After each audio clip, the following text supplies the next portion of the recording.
I've been very interested in the aftermath of this disaster we saw for the Jaguars. And the thing that makes this different from any other 0-3 start for any other team that has its season going sideways, less than a month ago, the owner of the Jaguars, Shad Khan, said, "This is the best Jaguars team that has ever been assembled. My expectation is to win now." They had the Dolphins beaten. They let them off the hook.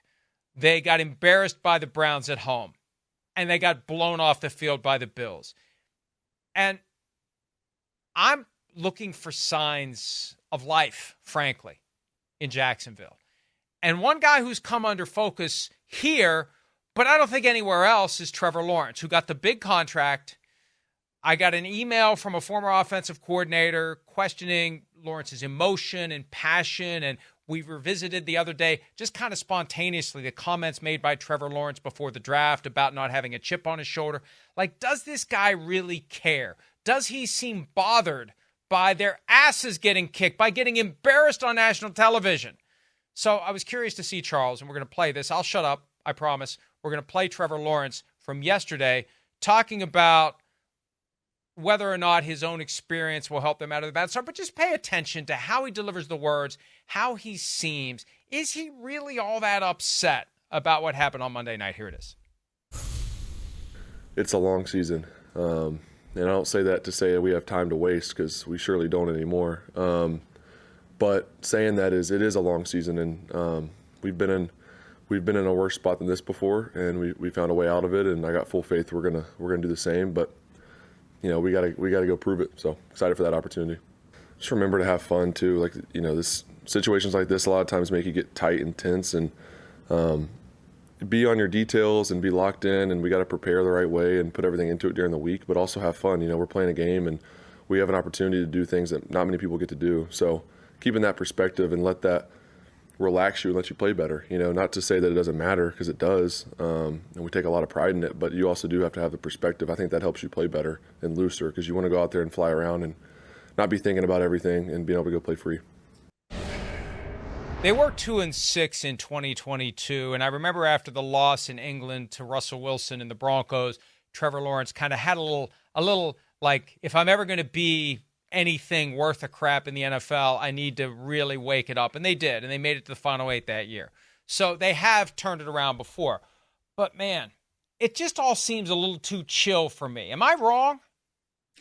Well, so personnel departments call this the country club mentality for quarterbacks. Like, they'll in their assessment, sometimes they'll look at quarterbacks and they'll say, has he kind of had the best of it throughout his career?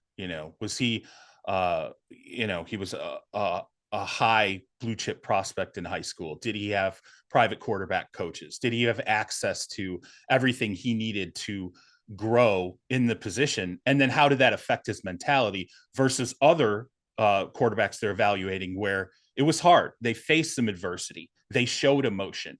Let's talk about like Baker Mayfield. One of the things that I think front offices liked about Baker Mayfield before he was taken first overall with the Browns was Baker had been pissed. He'd gone through coaches. He dealt with, getting benched. He had this mentality where he's like, people who doubt me, screw those, people, and I'm going to overcome it. And I think those same individuals, if you would talk to them about how did Baker make it to the other shore, how has he gotten to Tampa and played better? Sure, certainly it's the surrounding personnel. There's no doubt about that. But there is a mentality aspect to Baker Mayfield where he does fight his way out of difficult spots and situations, and he does show emotion. And I do think teammates respond to that. So I think in terms of the body language, what you're talking about with Trevor Lawrence, I do understand the question. And it's interesting. I'll give you an example. So I'm doing the training camp tour, and I go through, I was headed to like Jets camp, and it was the week that they had joint practices with Jaden Daniels and the Commanders. And I'm talking to somebody with the Jets, and unprompted, this person says to me, he's like, they got a dog with Jaden Daniels. Like, I didn't even ask about Jaden Daniels, but they're like, that kid is really good. You can see it the way he carries himself. Like he was so competitive in these joint practices. So I stuck around for this preseason game. And Jane Daniels, they're playing, their offensive line is terrible. They're playing like, I think one of their starting tackles in the game was like their third string guard. I mean, it was like Cliff Kingsbury, please God, whatever you do, limit it, get the ball out of his hands. Don't let him do anything where he has to hold the ball and let a play develop. So they send a play in with Austin Eckler, and it's a screen pass. And Jane Daniels decides at the line of scrimmage, I'm going to go ahead and audible out of this. And I'm going to throw a go ball to Diami Brown that takes some time to develop. And he just saw something on the field and he said, screw it, I'm going to do it. Ball snaps, play develops, he throws, it ends up being a beautiful deep completion along the right sideline. And he turns to the sideline and he's grinning because, and later you find out he's grinning because he's like, I know I just did something they told me, like I wasn't supposed to do. I know I'm in some trouble now because I took things into my own hands and I went and did it. After that game, you could see his teammates were just like, man, this dude, like he just wants to win. Like this dude they knew he defied the orders from the sideline. They knew he changed the play. He absolutely was not supposed to change.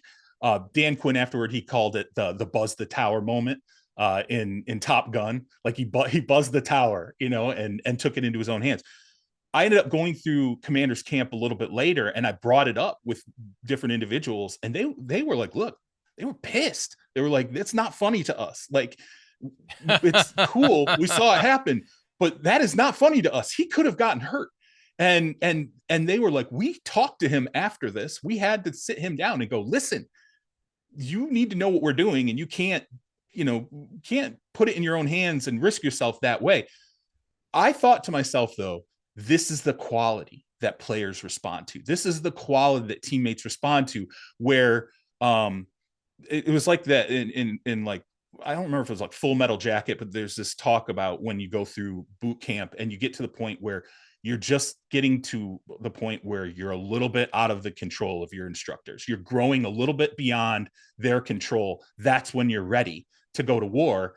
And he has that kind of quality to him. So when I think of Trevor Lawrence, I think, why do I look at Jaden Daniels and see what's happening right now in Washington, where the offensive line's terrible, where the skill positions are not great, and yet you have this guy who's thriving, and you see players responding to him. I thought Brock Purdy had the same thing happen as soon as he stepped in with the 49ers. I was looking at Trent Williams and how he was interacting with Brock Purdy on the field, and I'm like, that doesn't seem like the last pick in the draft, the way that an all-pro Hall of Fame tackle is treating him and the energy I see on the field.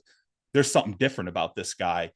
I don't know that and I hate to do this to Trevor Lawrence, but I don't know that I've watched Trevor Lawrence consistently through his career and thought, man, everybody really gets behind him, and he really gathers that kind of mentality with the Jacksonville Jaguars.